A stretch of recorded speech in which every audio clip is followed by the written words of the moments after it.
Hello friend, today we will see numericals on second law of thermodynamics. In previous lecture we have finished all the theory related to second law of thermodynamics, that is different statement of thermodynamics and working of heat engine, refrigerator and heat pump. Now आज हम देखेंगे उसके ऊपर numerical. तो सबसे पहला numerical मैं पढ़ता हूँ। A heat engine receives heat at the rate of 1500 kilojoule per minute and gives an output of 8.2 kilowatt. Determine number 1 thermal efficiency, number 2 the rate of heat rejection. Okay, तो basically इसमें सबसे चीज़ important चीज़ क्या बताइए कि heat engine दिया है, मतलब heat engine का न्यूमेरिकल है जिसमें हीट इंजन को जो हीट सप्लाई हो रही है वो है 1500 किलोजूल पर मिनट और हीट इंजन वर्क प्रोड्यूस कर रहा है 8.2 किलोवाट। देखो ये यहाँ पर मैंने डायग्राम निकाली है। सोर्स है, हीट इंजन है और सिंक है, यहाँ से हीट इंजन में वर्क है। तो जो हीट सप्लाई हो रही है वो कितनी है 1500 किलोजूल पर मिनट और इतनी हीट सप्लाई करने के बाद हमें वर्क कितना मिल रहा है 8.2 किलोवाट। बची हुई एनर्जी रिजेक्ट होंगी, इसे हम क्यू आर कहेंगे। ओके, सो बहुत ही सिंपल न्यूमेरिकल है। अब हमें निकालना है कि इस हीट इंजन की एफिशिएंसी कितनी है और heat the rate of heat rejection, मतलब ये क्यू आर जो हीट रिजेक्ट हो रही है सिंक को, उसकी वैल्यू हमें निकालनी कि क्यू आर कितना है। तो हमें पूछा एफिशिएंसी और हीट रिजेक्शन। तो आओ हम सॉल्व करेंगे। गिवन दिया है, अब देखो जो हीट दिया है वो किलोजूल पर मिनट में और वर्क है 8.2 किलोवाट में, तो इसको हम एक ही यूनिट में लाएंगे। हीट सप्लाइड कितना दिया है 1500 किलोजूल पर मिनट, जिसे हम किलोवाट में लाएंगे। तो किलोवाट मतलब किलोजूल पर सेकंड, ये बात भूलो मत। किलोवाट मीन्स किलोजूल पर सेकंड, किलोजूल पर सेकंड को किलोवाट बोलते हैं। तो 1500 किलोजूल पर मिनट, अब इसको पर सेकंड लाना है तो हमने मिनट को सेकंड में कन्वर्ट किया बाय डिवाइडिंग 60, तो हमें मिला 25 किलोजूल पर सेकंड। मतलब हम जो हीट सप्लाई कर रहे हैं हीट इंजन को वो कितना है 25 किलोजूल पर सेकंड। ओके, और उसके बदले में वर्क कितना मिल रहा है 8.2 किलोवाट। किलो मैंने आपको अभी बताया किलोवाट मतलब किलोजूल पर सेकंड, दैट इज 8.2 किलोजूल पर सेकंड। ये हो गया जो दिया है, जो गिवन है वो हमने लिखा। अब पहला पार्ट निकालेंगे, that is thermal efficiency. So what is formula for thermal efficiency? W upon Q S. ये कैसे मैंने आपको पहले बताया। इफिशियंसी क्या रहता है? Output upon input. Okay, heat engine का आउटपुट क्या है? Work done. हीट इंजन हमें वर्क डन दे रहा है।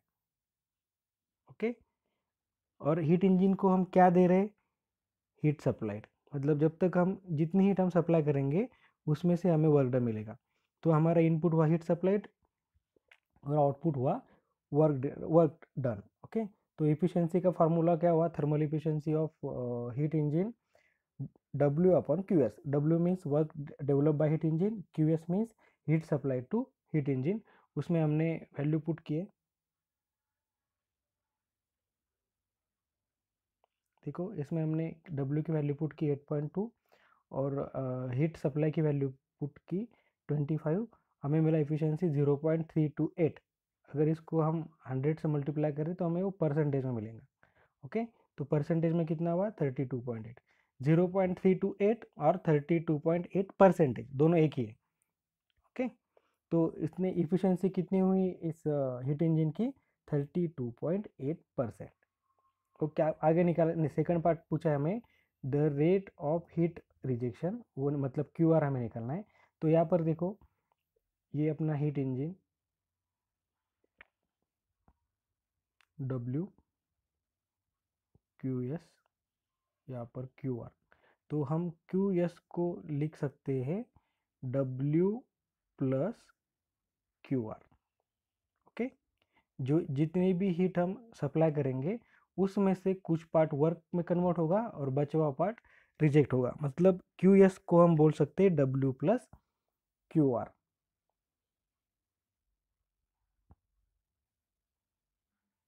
ओके, तो Q S equals to W plus Q R. Q R को एक साइड में ले लिया तो हुआ Q S minus W। Q S की वैल्यू है 25, W की वैल्यू 8.2। तो कितनी हीट रिजेक्ट होगी?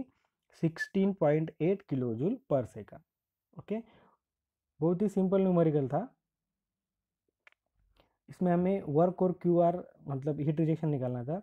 ये न्यूमेरिकल अगर आया तो 6 मार्क के लिए आ सकता है, या फिर कोई एक ही चीज़ पूछेंगे और 2 मार्क के लिए आएगा। जो पहले अपना क्वेश्चन है, पहला क्वेश्चन 2 मार्क्स क्वेश्चन, तो उसमें भी ये आ सकता है कि हीट इंजन है, इतनी हीट सप्लाइड हुई, इतना वर्क हुआ, इफिशियंसी कितनी है, ऐसा ही पूछ सकते हैं। या फिर इफिशियंसी के बजाय फिर क्यू आर पूछेंगे। अगर आपको कोई एक भी पूछा, या either W R Q are इस न्यूमेरिकल में, तो वो 2 मार्क के लिए आएगा। और ये दोनों ही पूछा तो हो सकता है 5 या 6 मार्क के लिए न्यूमेरिकल आ जाए। बहुत सिंपल रहता है। अब नेक्स्ट न्यूमेरिकल में पढ़ता हूँ। Find the coefficient of performance and heat transfer rate in the condenser of refrigerator in kilojoule per hour which has a refrigeration capacity of 1200 kilojoule per hour when power input is 0.65। Okay, यहाँ पर क्या दिया है, एक refrigerator दिया है। आपको refrigerator की बेसिक साइकिल बोलता हूँ मैं। मतलब आपको कंडेंसर और इवेपोरेटर अभी समझ में नहीं आएंगे, तो उसके लिए सिंपल बताता हूँ। रेफ्रिजरेशन साइकिल 4 पार्ट पे डिवाइड होती है। जैसे अपना थर्मल पावर प्लांट में बॉयलर, टरबाइन, कंडेंसर और पंप रहते हैं, उसी प्रकार रेफ्रिजरेटर में इवेपोरेटर रहता है, कंप्रेसर रहता है, कंडेंसर रहता है और थ्रोटल डिवाइस रहता है, एक्सपांशन वाल्व।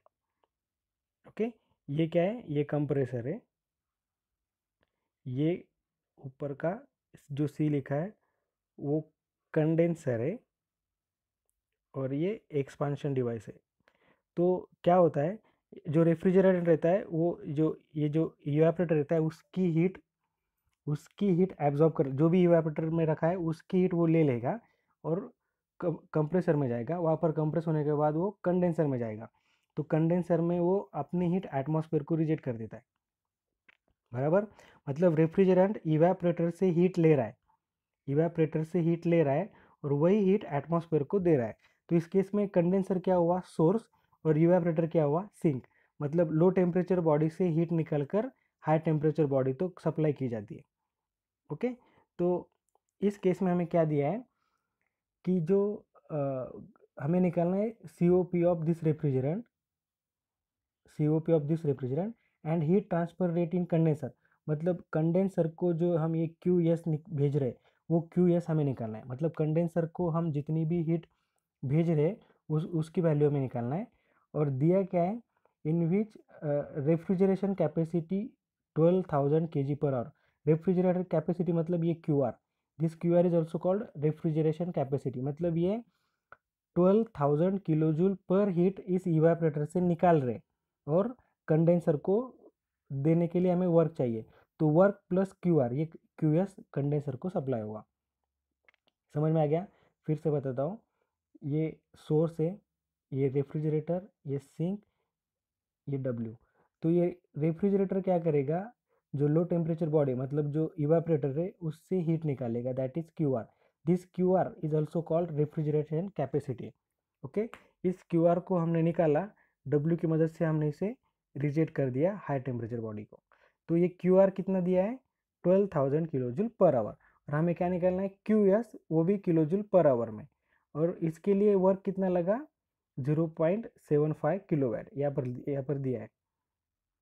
ओके, अब QR दिया है 12,000 किलो जूल पर आवर, और वर्क दिया है किलोवाट में। तो हम इसको किलोवाट में नहीं कन्वर्ट करेंगे, क्योंकि हमें ये किलो जूल पर आवर में चाहिए।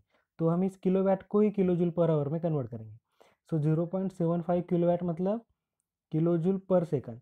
तो किलो जूल पर आवर के लिए हमें सेकंड को आवर में कन्वर्ट करना पड़ेगा। तो उसके लिए हमें उसको 3600 से मल्टीप्लाई करने पड़ेगा, या 60/60। मतलब 0.75 को 60 से मल्टीप्लाई किया तो हमें मिलेगा किलो जूल पर मिनट, और 60 से मल्टीप्लाई किया तो किलो जूल पर आवर। तो कितना वर्क हम सप्लाई कर रहे हैं, 0.75 इंटू 60 समझ में आ गया? अब हम निकालेंगे COP। तो COP क्या है रेफ्रिजरेटर का, हमें इनपुट क्या चाहिए, सॉरी हमें आउटपुट क्या चाहिए, ये इवेपोरेटर कूल रहना चाहिए। तो ये इवेपोरेटर कूल कब रहेगा, जब हम QR निकालेंगे, बाहर निकालेंगे। तो हमारा आउटपुट क्या हुआ, QR। हमें QR इवापोरेटर से बाहर चाहिए, तो आउटपुट हुआ QR और उसके बदले में हम सप्लाई कर रहे वर्क। तो इसका COP क्या होगा, output upon input QR upon W। QR की वैल्यू कितनी है 12,000 किलो जूल पर आवर, और W की वैल्यू हमने अब किलो जूल पर आवर में कन्वर्ट कर ली, 0.75 इंटू 60/60। तो COP कितना मिला 4.44। अगर इसको हम इफिशियंसी बोलते थे तो ये 444% इफिशियंसी आता था, इसीलिए इसको COP बोलते हैं। ओके, तो COP कितना है 4.44, ये हमारा पहला आंसर। और अब हमें निकालना है कि हम कंडेंसर को कितनी हीट सप्लाई कर रहे हैं, मतलब एटमॉस्फेयर को रिजिड होने के लिए हम कितनी हीट दे रहे हैं। यहाँ पर आप देख सकते हैं, हमें ये QS निकालना है। तो वो क्या आएगा, हम आपको मालूम है QS equals to W plus QR। तो W की वैल्यू कितनी है 0.75 इंटू 60 प्लस 12,000, तो कितना है QS 14,700 kilo joule per our. Kilo joule per our में पूछा था, इसलिए किलो जूल पर आवर में हमने उसको निकाला। क्लियर। अब हम तीसरा न्यूमेरिकल लिखेंगे। तीसरा न्यूमेरिकल है a house require 2 into 10⁵ kilojule per hour for heating in winter. Heat pump is used to absorb heat from the cold air outside in the winter and send heat to the house. Work required to operate the heat pump is 3 into 10⁴ kilojoule per hour. Determine heat abstracted from outside. Number 2 COP।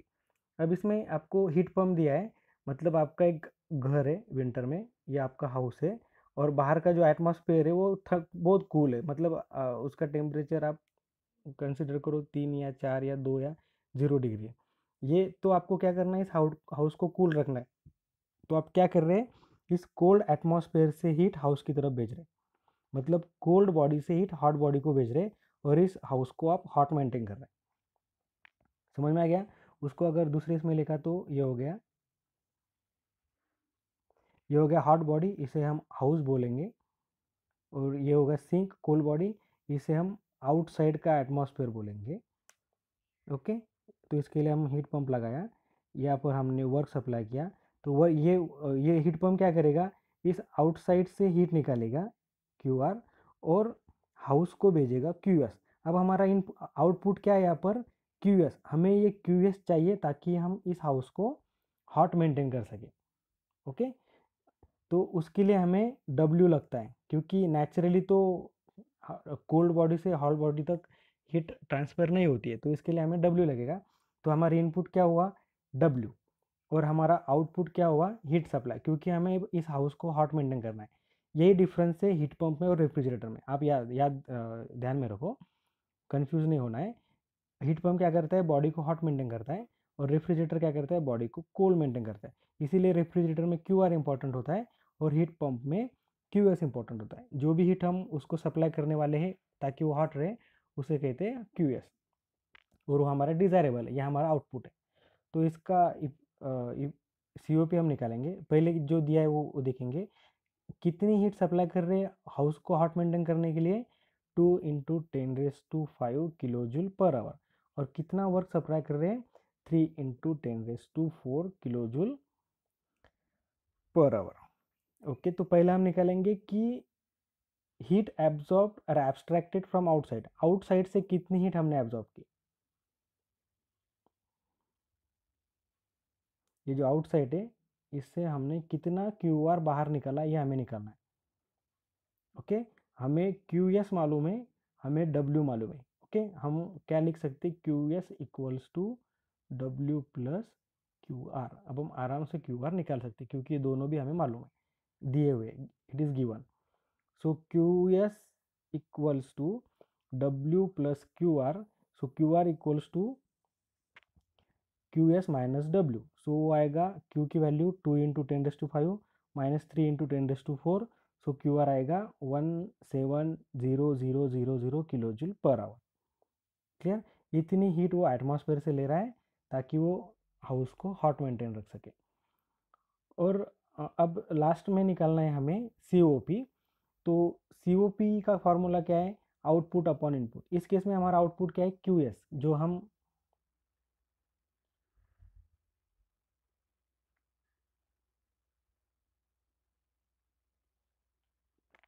QS, जो हम इस hot body को supply करने वाले, ये हमारा output है।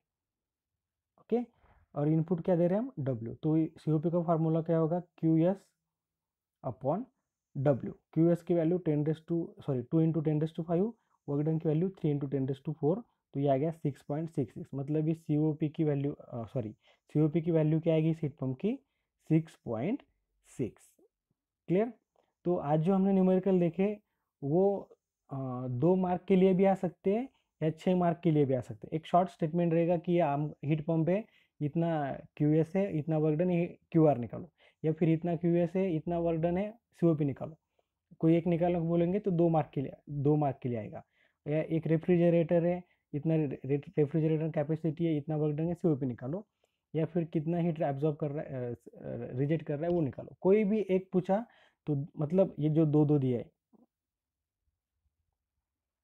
इसमें से कोई भी एक पूछा तो आपको 2 मार्क के लिए आएगा।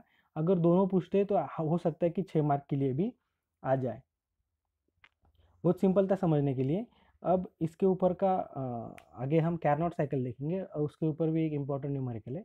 तो नेक्स्ट लेक्चर में हम देखेंगे Carnot cycle. Okay, thank you.